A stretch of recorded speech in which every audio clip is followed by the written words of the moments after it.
जिलानी साहब, मैं जानना चाहता हूं आपकी क्या आपत्ति है, क्योंकि सबूत मिले नहीं और चार्जशीट में अगर सबूत पेश नहीं किए जाएंगे तो कोर्ट बरी करेगी। किसकी गलती है? सीबीआई की गलती है? मोदी सरकार ने पकड़कर फैसला लिखवा दिया, या जज केस को ठीक से समझ नहीं पाए? आप क्या मानते हैं? देखिए, आप एक बात समझ लें कि सेशन जज का फैसला ये कोई नई बात नहीं है कि वो गलती है और एविडेंस पर बेस नहीं है। हम वकील हैं, हाई कोर्ट में सैकड़ों अपीलें पेंडिंग होंगी। आपके कहने के मुताबिक तो जितने फैसले हो गए, अगर सेशन जज ने छोड़ दिया तो छोड़ दिया, अगर सेशन जज ने सज़ा दे दी तो उसको ऊपर जाना नहीं चाहिए। ये कैसी बात आप कर रहे हैं? देश के जो न्यायपालिका है उसमें सिस्टम दिए हुए हैं कि सेशन जज का फैसला में गलती है तो हाई कोर्ट उसको देखेगा, हाई कोर्ट के फैसले में गलती है तो सुप्रीम कोर्ट देखेगा। यह रोज़ होता है। आप क्यों इसी मामले में ये इसमें नाम लेके हम लोगों का ये कह रहे हैं कि साहब सेशन जज के फैसले से सिर्फ 4 लोगों को इख्तलाफ है? ये बिल्कुल ऐसी बात है कि जो आप चाहते हैं कि मुसलमान अगर किसी चीज़ से डिससेटिस्फाइड हों तो अपना कानूनी हक़ भी इख्तियार न करें। आप ऐसा जो प्रोपेगेंडा कर रहे हैं ये नहायत ही गैर मुनासिब है। ये एक जर्नलिस्ट के रूप में आप सीनियर जर्नलिस्ट हैं, आपकी ज़बान से ये जुमले ठीक नहीं लगते मुझे। ठीक है, मैं आपके बात से एग्री करता हूं कि आप हाई कोर्ट में भी अपील कर सकते हैं, सुप्रीम कोर्ट में भी अपील कर सकते हैं, लेकिन सवाल यहां पर यह था सर, राम मंदिर पर तो सुप्रीम कोर्ट का फैसला आया, कई सारे लोगों ने उसको नहीं माना, बोला गलत है, बाबरी मस्जिद थी रहेगी। कुछ लोगों ने आपसे प्रभावित होकर यहां तक बोल दिया कि आने वाली हमारी पीढ़ियां इस राम मंदिर को तोड़ के फिर बाबरी मस्जिद बनाएंगी। देखिए, कुछ लोगों ने क्या कहा मैं उसका जवाब नहीं दे सकता। मैंने क्या कहा है, मैंने हमेशा कहा कि सुप्रीम कोर्ट का फाइनल जजमेंट माना जाएगा, और माना हमने, वरना ये 6 अगस्त को जो हुआ है वहाँ ये नहीं हो सकता था अगर हम मानते ना। सारे हिंदुस्तान के मुसलमानों ने माना। कुछ लोगों की बात आपने उठा ली, नहीं जानता किसने क्या कहा, लेकिन मगर मुसलमानों ने कहा था तो उन्होंने करके दिखाया है कि उन्होंने माना सुप्रीम कोर्ट के जजमेंट को। बाबरी मस्जिद की जगह पर शिलान्यास होता रहा, वो खामोश घरों में बैठे रहे। लिहाजा अगर हम इसको चैलेंज कर रहे हैं तो चैलेंज करेंगे, और उसमें हम ये साबित करेंगे कि जजमेंट एरोनियस है, जज फाइंडिंग्स ऑफ फैक्ट जो है परवर्स हैं। जो एविडेंस है, कानून यह है कि आई विटनेसेस की एविडेंस आप इतनी आसानी से डिसबिलीव नहीं कर सकते। इसमें हाईएस्ट रैंक के ऑफिसर, IPS ऑफिसर, पुलिस के ऑफिसर, जर्नलिस्ट, जो नेशनल रिप्यूट के जर्नलिस्ट हैं, उन सब की गवाहियाँ हैं और सब आई विटनेस हैं। सब ने कहा कि उमा भारती वहाँ ये नारे लगा रही थी और रितंबरा नारे लगा रही थी कि एक धक्का और दो, बाबरी मस्जिद को तोड़ दो। इसका क्या जवाब है जज साहब के पास?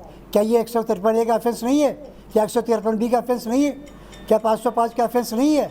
इस पर कोई डिस्कशन उसमें नहीं मिलता कि आखिर इन सब गवाहों की ये गवाहों के बयान कैसे उन्होंने नज़रअंदाज कर दिए। 1 2 नहीं 2 दर्जन गवाह मैं आपको नाम बता सकता हूँ अभी, जो हिंदू हैं, सब मुसलमान भी नहीं हैं, लेकिन उसके बाद भी उनको नज़रअंदाज करके कह दिया फला कागज़ में ये चीज़ नहीं है, फला फोटोग्राफ में चीज़ नहीं है। ये केस फोटोग्राफ से साबित होने वाला केस नहीं था। आई विटनेसेस के बयान इसमें इतने हैं कि हम आपको, अगर आप कहें तो मैं सबके नाम बताऊं आपको और फिर उनका बयान भी पढ़ के सुनाऊं कि उन्होंने कहा है ये बातें। तो इसलिए यह केस जजमेंट एरोनियस है हमारे लिहाज से। हाई कोर्ट तय करेगा कि इसमें क्या एरर है, जो हम कह रहे हैं वो सही है या दूसरी साइड। CBI भी मुझे लगता है इसमें अपील उसे करना चाहिए, नहीं करेगी तो अलग बात है, लेकिन उसको उसके स्टेटस पर जो प्रीमियर इंस्टीट्यूशन को कहलाता है, नेशनल इंस्टीट्यूट एक सबसे बड़ी एजेंसी है, उसके बारे में जो जज साहब ने कहा है ये भी गलत कहा है। CBI ने जितनी एविडेंस दी है वो बहुत काफ़ी है इस केस में कन्विक्शन के लिए। तो ये एक तरफा बात नहीं है और ये डिबेट से नहीं तय होगा। ये हाई कोर्ट में जब जाएगा तो बहस होगी, बिल्कुल, और उसी से तय होगा कि जजमेंट एरोनियस है या जजमेंट सही है। ठीक है, मैं आखिरी सवाल सर आपसे जानना चाहूंगा। मेरा बड़ा सीधा सवाल है, और सीधा सवाल ये है कि आप हाई कोर्ट जाएंगे, लेकिन क्या आप सरकार से ये कहेंगे, CBI से ये कहेंगे, क्योंकि CBI भले से इंडिपेंडेंट बॉडी हो पर सरकार का पार्ट है, लॉ मिनिस्ट्री से लीगल ओपिनियन लेगी तभी वो इसके खिलाफ अपील कर सकती है। क्या आप लोग चाहेंगे कि CBI इस जजमेंट के खिलाफ नहीं, आपकी राय गलत है। आपको ये बात बिल्कुल कहेंगे, कह दिया हमने दिन में भी कहा है, हमारे जनरल सेक्रेटरी पर्सनल बोर्ड ने भी कहा है, और आपकी राय गलत है कि सरकार से राय लेगी।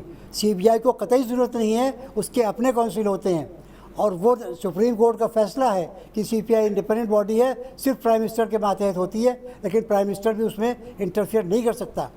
तो इसलिए सीबीआई अपने लीगल एडवाइज़र से राय लेगी और उसके बाद अपील उसे करना चाहिए। उसके बाद करेगी नहीं करेगी तो बहरहाल वो उसका काम है, लेकिन उसको करना चाहिए अपने आप को बचाने के लिए, और वरना मुसलमान तो जाएंगे ही अपील में। ठीक है, मैं एक आखिरी सवाल जानना चाहता हूं सर, आपको क्या लगता है कि पॉलिटिकल रीजन से कोर्ट ने फैसला दिया है? इसके पीछे कोई पॉलिटिकल रीजंस या मेजोरिटिज्म की बहुसंख्यकवाद हो गया है देश के अंदर हावी है, शायद इसलिए कोर्ट फैसला दे रहा हो, ये आप ये कहेंगे?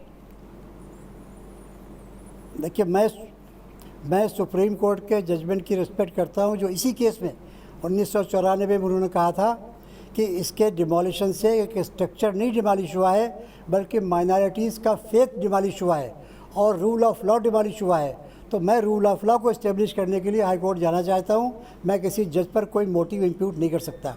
मैं ये नहीं समझता कि जज ने क्या किया क्या नहीं किया। हाई कोर्ट तय करेगा कि जज का फैसला सही है या गलत है। केस मेरिट पर डिसाइड होगा, इस पर नहीं डिसाइड होगा कि उस पर कोई पॉलिटिकल इन्फ्लुएंस था कि नहीं था। मैं इसके बारे में कुछ नहीं कहता।